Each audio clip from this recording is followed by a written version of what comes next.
Sabia. Unaona zvinondifungiza makare angu ndichaimba.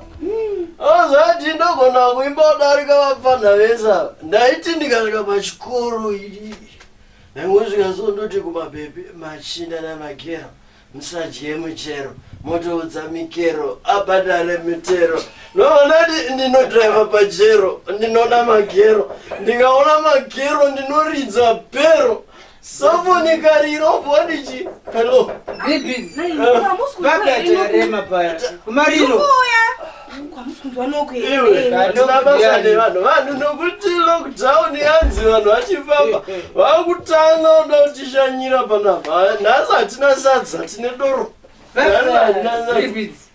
kumariro takarasiya zita tizvona zvakavanika livers yakapedza sport kwasha vane musoro wana anorema padzauti urema unge chitula takarema but mutara airema mutara vanhu kuita kuukana baba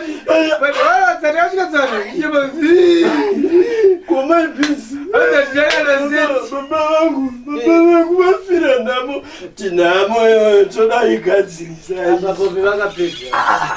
makadiko tinosimba aiwa tinosimba pakadii pamba vanodiva muzvavo aiwa tinotenda mwari takushanyira eka tavhurirwa tikatirega tinoonawo vana ndizvozvo togodiko nayo lockdown iyo yangaidai kutibata. Aiwa mama vanofara zvavo variko kumba kwava vanofara chaizvo. Pamusoro Bagutu mpandawana anoziva kuti kune mamunya pika mamunya Papa Mufundisi is the only brave man in Africa. Fundisi wabantu. Pastor, do you know Zoto wabantu? Ndinomziva. Ende wena umfundisi wabantu. Pastor munu webantu. Yes, you take a seat. Aiwa tinotenda. Mogara pastor monyatso pombono. But pastor shwa kurova zvokurova is such a love wakasvika pakufa mnana weuzobata tingazogodzinzwe nenyusi idzo dzokodaitadanowana mwari wekugomo my gp inini chezvara vangu vakafa amuna ubuya ndakaenda nasawira uyu unosvika kwagutu wamufundisi wairepi nhasi wakuda kuuya pano nekuti kwanzi pedzisa muudzi kuti akuya pano nekuda akuya pano nekuda offering government yati lockdown bo munhu wese akutenderwa kufamba kufona zvako mufundisi waitaza ngodiponera kuti helova nangu inini futi ndatokanganwaudza zvimwe zvinhu mufundisi uyu bhuru wangu inini ndakarwa namai yangu ndakavarova vakabuda panamba ndokusiya juice apa iwe mufundisi wangu usipo inyaya dzose dzovanga wagadzirwa nevafundisi but lockdown iwe wangu wakazvilokera mumba mako nhasi nokuti kwanzi hakuna lockdown wakuda kufamba uchiuya mudzimba dzedu iwe mufundisi akari mumbako Fundisi unohwandana chemaproblems vakutida kuchechi anamukadzi anoenda kuchechi ndopamba chivatopinde mbako mbangu zama nemufundisi nyaya yenyu mimi inoperera kubako kwamamuri bozi yaona joram yo bhuru wangu uyu ndiye anomira neni isusu nemvesuita hatisina lockdown ineva tatisina chinonzi kutya corona covid tatisina wai ini nemufesuita wirirana doro taitosvisana kana kutohwakukisana nomukisa ndibhuru wangu nomukisa asi imimi mufundisi vana venyu vesangano amunanga nahwanomogona kukisa iwo ukizana samupa tidi ngaite zvebhaibheri rake bhaibheri rotaura zverudo hapana rudo rwamufundisi udza mufundisi chokwadiosamboko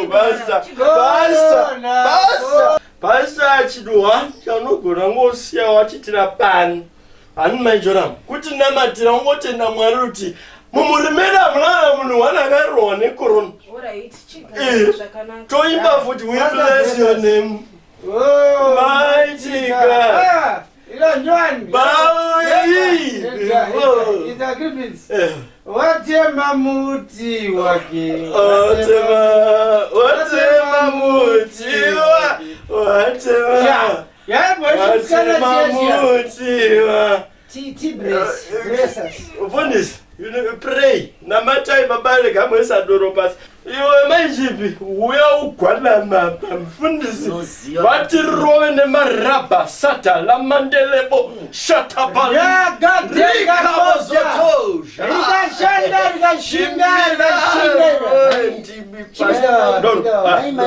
Ndozamunosangana zvomuno everyday.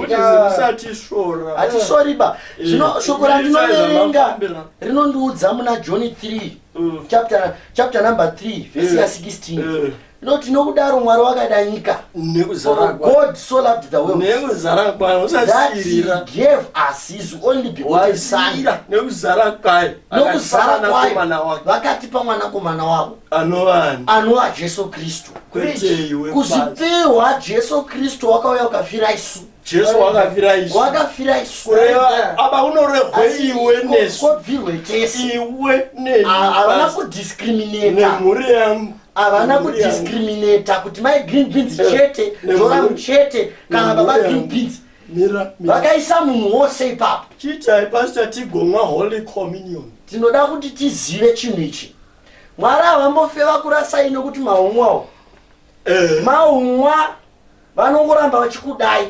Zvino Mwari erewo Joram. Mwari kuti hatirasi. Arasi. Makatirasa pa lockdown. Inzwa izvevana. Mese munoziva kuti lockdown yanga yakaomera munhu wose. Munoziva ini. Daifamba nei tsamba kumapurisa kutodai haungaiwani. Kuti tuende commissioner of oaths haungaiwani. Ndouya nei pano. Mapundesa kana Mapundesa vantu pray for us. Wakurebesa. Ndozikamchoona kuti ndauya pano. Chitinamatira. Ngaitinamati. Zodzonayo. Asikunyepa. Pastor vanonyepa.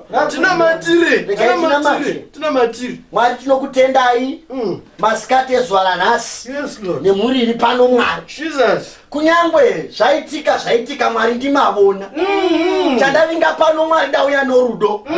Zvisinei zvavafunga kana kuti zvavachaona Mwari kunge tavadyira mari kana kuti taita sei tinoya pano kuti matituma. Tinozadza Mwari tokavha mhuri ino Mwari neropa renyu regwara. Tinonamata nezita raJesu. Muvaitire zvakanaka. Muvaropafadze nezita raJesu Kristu. Musatyise zvishuvo zvemoyo wavo.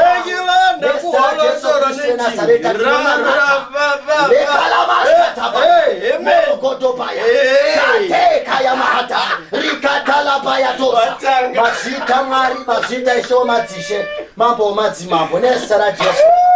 Musaitya zvenyu my green beans. Doro ndozvarinoita. Rinobata pfungwa dzomboita kunge dzabatikana. Vanoita zvakanaka urume yenyama. Basa. Garai pasi. Kana makambogona pasa mama unlock my blessings. My blessings. After doing that, mamatsisa hasha dzangu. Maya. Mangwana baby. Unoenda kuchinchi. Unonamata na pastor. Because basa mnamato wenyu wamaita wandibata. Anoona kuti bro andorara. Unopedza doro. Namato. So pastor tomorrow, vanouya mai.